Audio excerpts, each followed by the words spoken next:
pessoal. Bom dia, né? Obrigado aí pela apresentação. Meu nome é Esdras, trabalho na Easy, sou desenvolvedor Android.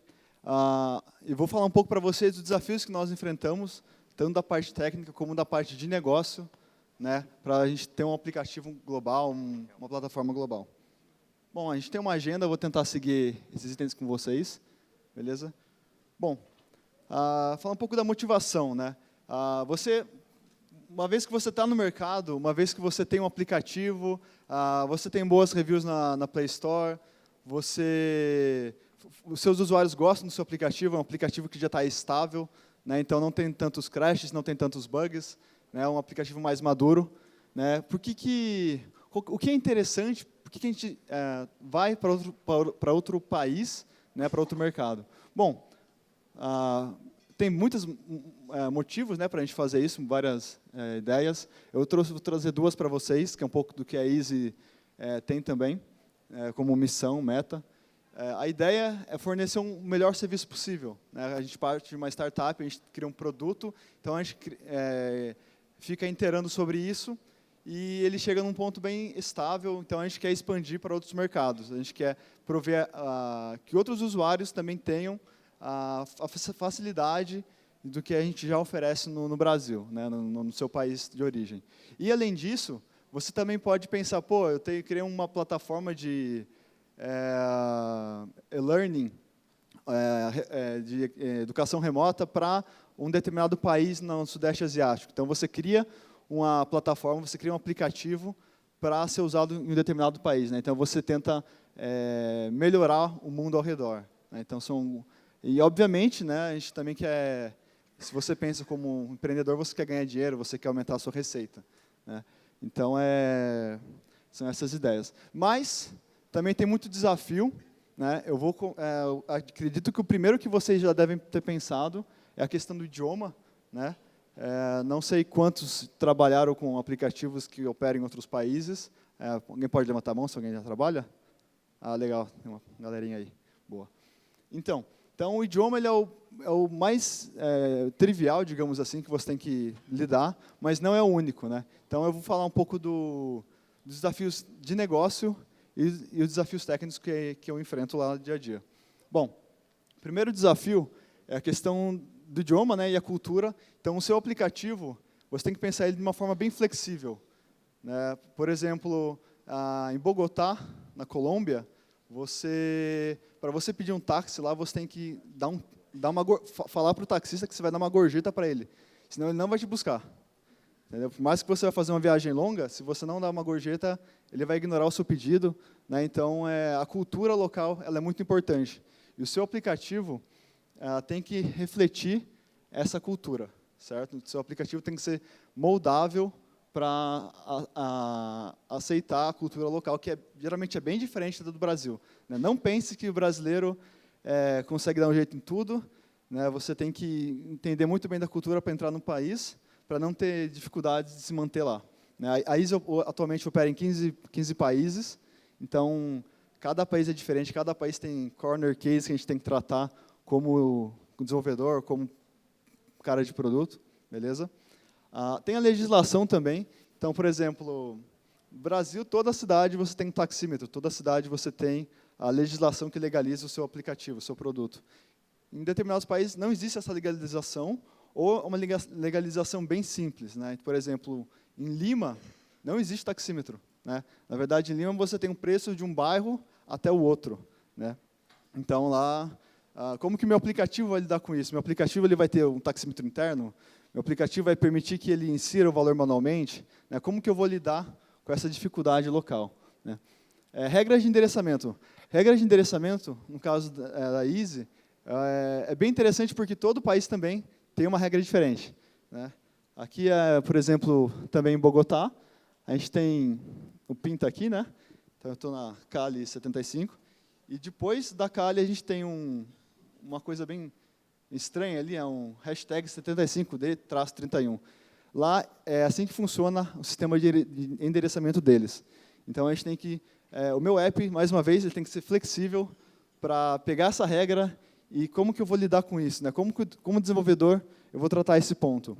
Na Venezuela, nós temos também um problema de que as ruas não tem número, né? Então, você fala para o taxista, cara, vou na Avenida Paulista 200, cara, não sei onde é 200 lá, mas se você falar, eu vou na Avenida Paulista, prédio tal, né, vou no MASP, agora eu sei onde é. Então, lá é um outro corner case, então eu tenho que colocar um ponto de referência na hora que eu vou pedir uma corrida, né? E existem também outros casos, por exemplo, também acho que em Bogotá, as ruas oficiais não são conhecidas pela população local, né? Ou seja, você pede pelo Google Maps para ir para lá e o taxista não sabe. Mas se você falar o nome da rua local, pronto, ele já sabe e ele te leva lá. Bom, vou mostrar um pouco do código que a gente usa para tratar essa questão de geolocalização. A Easy ela trata um aplicativo para todos os países, né? Então você tem dois approaches que você pode fazer. Ou um approach para cada país, né? Para cada mercado que você entra, o que eu não recomendo, né? Porque você vai ter muito código para tratar. Ou então você cria um aplicativo e gerencia tudo internamente e no seu back-end. Bom, infelizmente, no nosso caso, a gente trata com if simples, né? Então a gente tem diversas visibilidades de campo de texto que a gente usa para ocultar ou não determinados campos na tela de cadastro de confirmação de corrida. Então, você verifica se é Costa Rica, Venezuela e tal. Tem toda uma lógica que a gente usa para exibir ou não um determinado campo. Tá?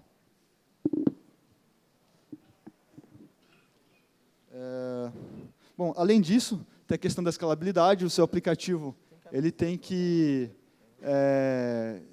qual que é a massa de usuários que vai usar o seu aplicativo? São 1.000 pessoas? São 5.000 pessoas por simultâneas? Né? A gente tem que pensar nisso.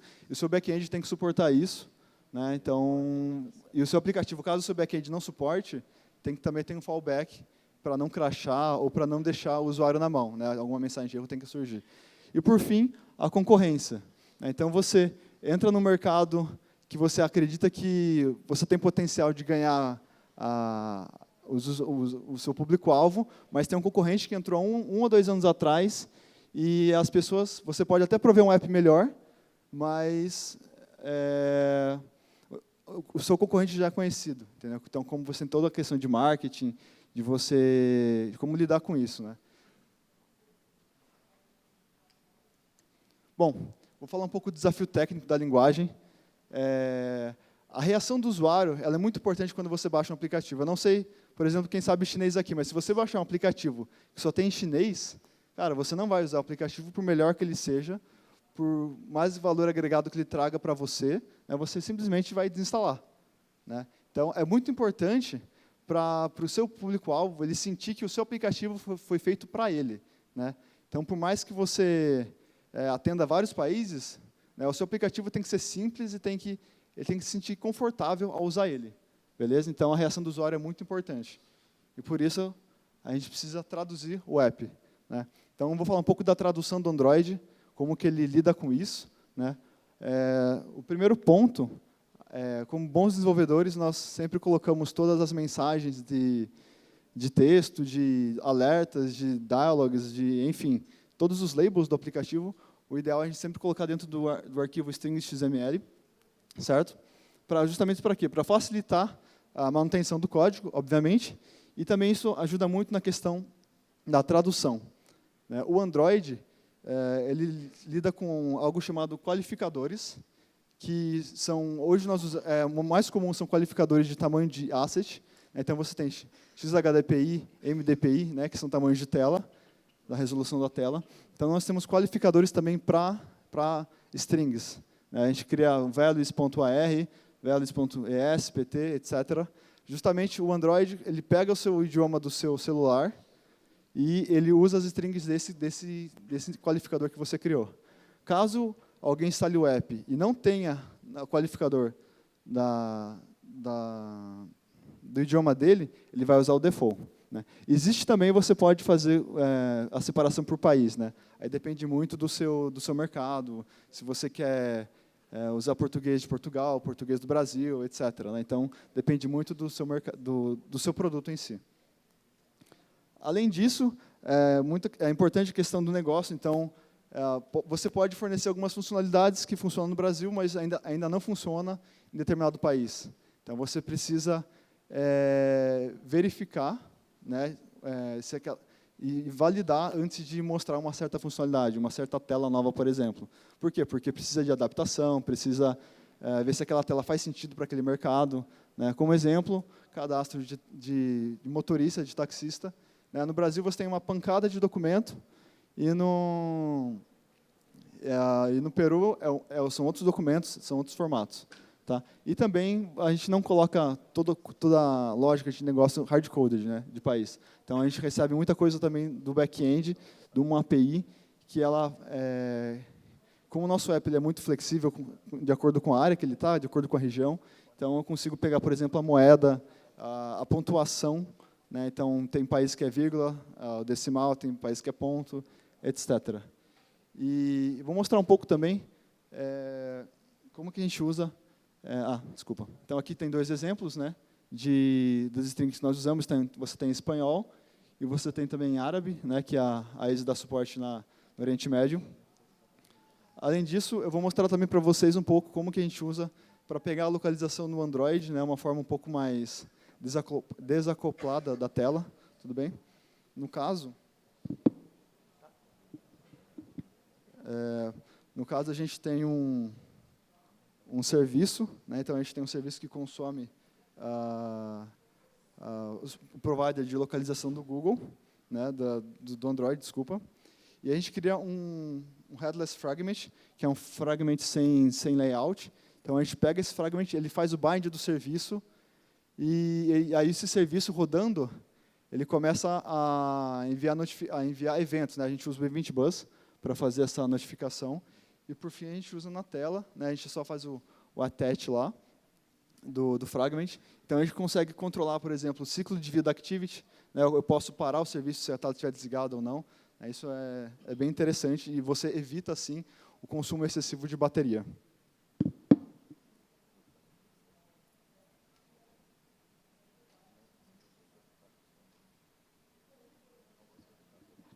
Bom, eu falei árabe, né? Então, árabe é uma coisa interessante.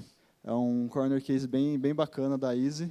Né? Eu estranhei bastante quando eu entrei lá, porque o aplicativo do passageiro, há muito tempo atrás, dava suporte a 2.3. A 2.3, ele é bem limitado, né? Ninguém gosta de programar para 2.3, né? Mas a gente estava lá e tinha que programar. E árabe, a linguagem árabe é um pouco diferente da linguagem latina, né?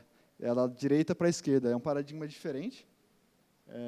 Ela é RTL, então todo o fluxo da tela é invertido. Né? O Neto Marinho chegou a comentar um pouco isso na apresentação dele.